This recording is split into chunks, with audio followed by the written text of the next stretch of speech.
Hello guys, and welcome to a random video where I'm going to be going over all of the features of the 1.11 update, and right now I am in the snapshot, and that is basically like a buggy beta version of the update. It has not officially come out yet, but in the future it will.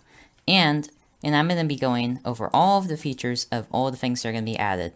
First of all, if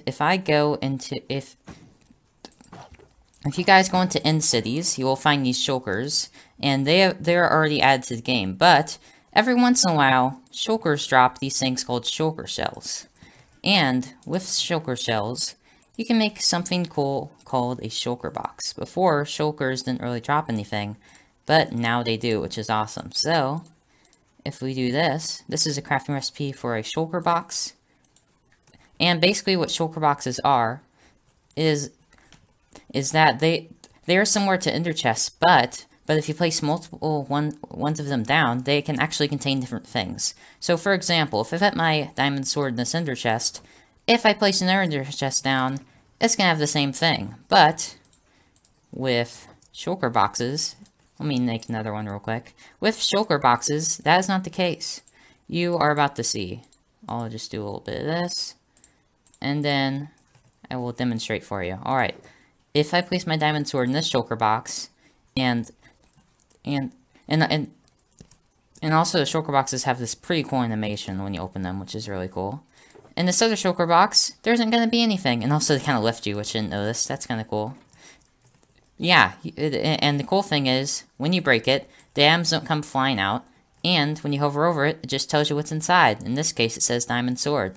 Yeah, and also when the update officially comes out, 1.11 update, you'll be able to dye these. But currently, it is a little bit glitchy when you dye them. It doesn't really...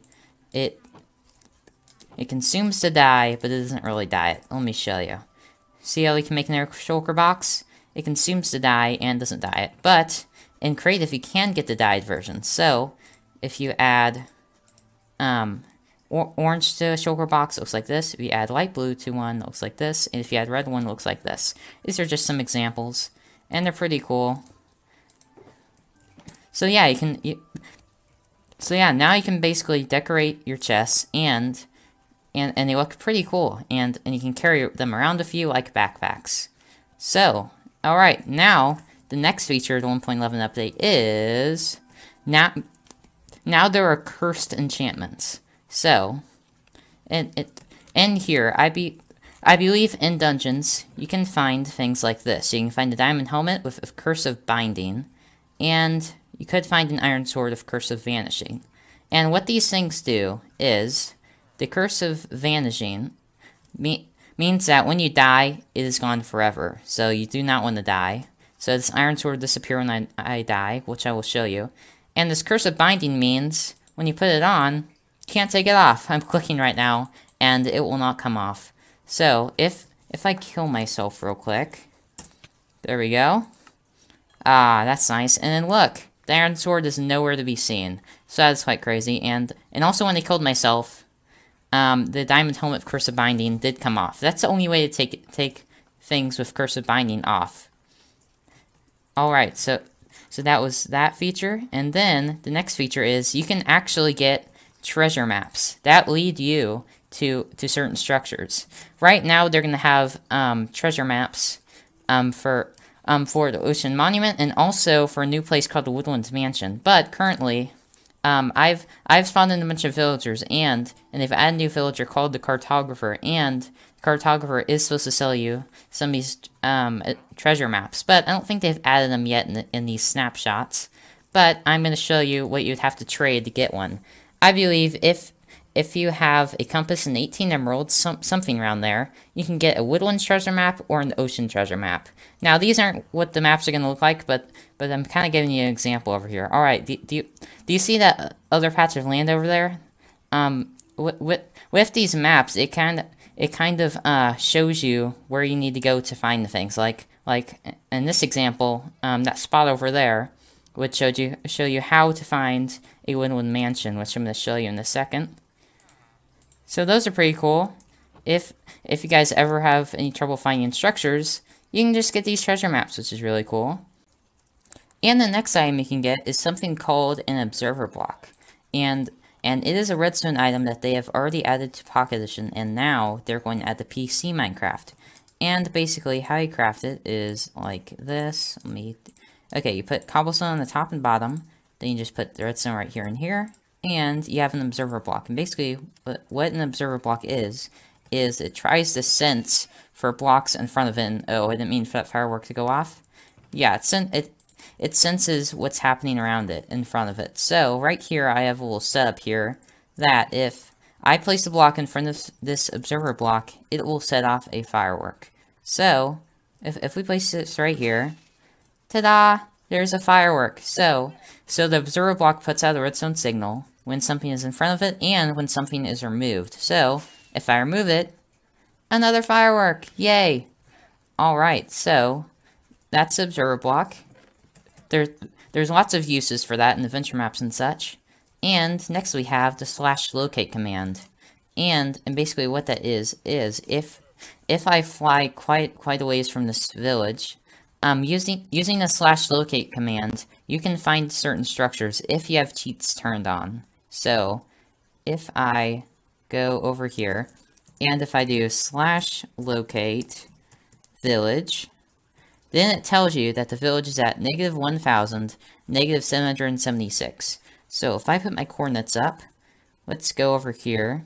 I'm going to go to -1,000. Let's go to -1,000, and then I forget what the other number is, but yeah, it's -1,000, and then -776. So, if I go over here, yeah, this is basically the area where the village is. So this is pretty cool, guys. You can use the /locate command to also find strongholds and temples and all sorts of things. And, okay, so, the next thing is the Woodland Mansion. And you can find these in roofed forests. They spawn naturally, and in that Woodland treasure map would show you where one of these are. And I believe in this version they do have these, but I couldn't find one. I looked in the roofed forest biome, but I couldn't find one. So I just built a mini one. And in real life, these would be much bigger, probably 6 times bigger. And if I go in here, there are 3 new mobs they have added to the game, which is pretty exciting. So if we go inside, when you find a Woodland Mansion, you will find some of these guys. You will find an Evoker, a Vindicator, and Vexes, which are these flying things that are flying around that these Evokers are summoning in. And this is quite crazy. I do have pretty good armor, and I do have some golden apples, but in real life Minecraft, this would be pretty hard to deal with. And it is kind of almost like a boss battle to get these guys. Alright, you get out of here. I want to show everyone what you drop. And, yeah, these people drop Totems of Undyne. And I'm going to show you what these do later on. And, man, these Vexes are pretty crazy. Get out of here. This is the last person here. Get out of here. And everyone in this mansion are basically called, like, illagers, which is funny. Instead of villagers. And, yes, we have 2 Totems of Undyne.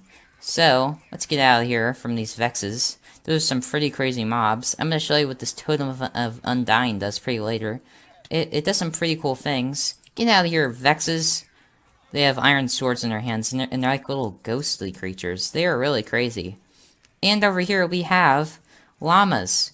And let me get some things. So, I'm going to get some carpet, some chests, and some wolves. And you'll see why. Oh no, these Vexes are really crazy. They're getting loose. Get out of here, guys. Oh no, it's raining. I'm going to turn this back to day real quick. There we go. And hopefully it won't rain anymore. It might still. Anyway, we have ourselves llamas. And you can tame them by riding on them. And actually, even when you tame them, you can't really ride them, which is kind of weird. So if you have an empty hand and click on one of them, just like horses, they will basically take you around until they are tamed. Every once in a while, they'll throw you off. And once one of these is tamed, then I will show you what it is like. Alright guys, I have now tamed one, and I did accidentally punch a llama, so now all the llamas are actually spitting on each other, which is not nice. And my llama is kind of getting low health, so I'm going to show you some things real quick. I did put some carpet on him. You can put carpet on llamas, and they look different, which is cool. I have orange carpet, lime carpet, and also as you can see, I have put some chests on this guy. All I do is just click on him with a chest, and I think you might need to crouch. Anyway, and it does depend on the llama how much you can store in here, I believe. So we can store things in here just like this and just write on the llama, but we can't really control them. It's just kind of for fun. Anyway, if we get off this guy, I'm going to show you the next thing. And oh, I did forget about my spawn wolf eggs. If I spawn some wolves in here, they're going to be really angry at these guys. Wolves are scared of llamas, which is quite funny. And llamas are just going to spit on them all day. Well, this is nice, isn't it? Oh no, I better get out of here. I do not want to be involved in this. Alright, so the final thing I want to show you about this update is if I go to creative, then I can go all the way up here, and then I'm going to go back to survival mode, and I'm going to show you how the Totem of Undying can help you not die in some situations. So, if I go up here, I put an extra Totem of Undying in here, just in case I didn't have one, but I do. So, let's go to survival mode, and basically what Totems of Undying can do, if you hold them and die, then it basically gives you a boost of health and doesn't kill you. So, I would advise you to hold this in your other hand, because then you'd be holding it all the time, and you can do other things that you normally do. So, let's say I fell off this platform right here in the sky. You guys would probably think that you'd die. Well, with the Totem of Undying, that is not totally true. Let's go for it. Whee! Ta-da! And look! The Totem of Undying saved me! Look, I have a boost of health, got some regeneration. This is pretty nice. So yeah, Totems of Undying are pretty worth it. If you can find one of these woodland mansions. In the roofed forest, that is. Anyway, guys, I think that might be the end of my 1.11 update video. I hope you guys learned something today. Bye-bye!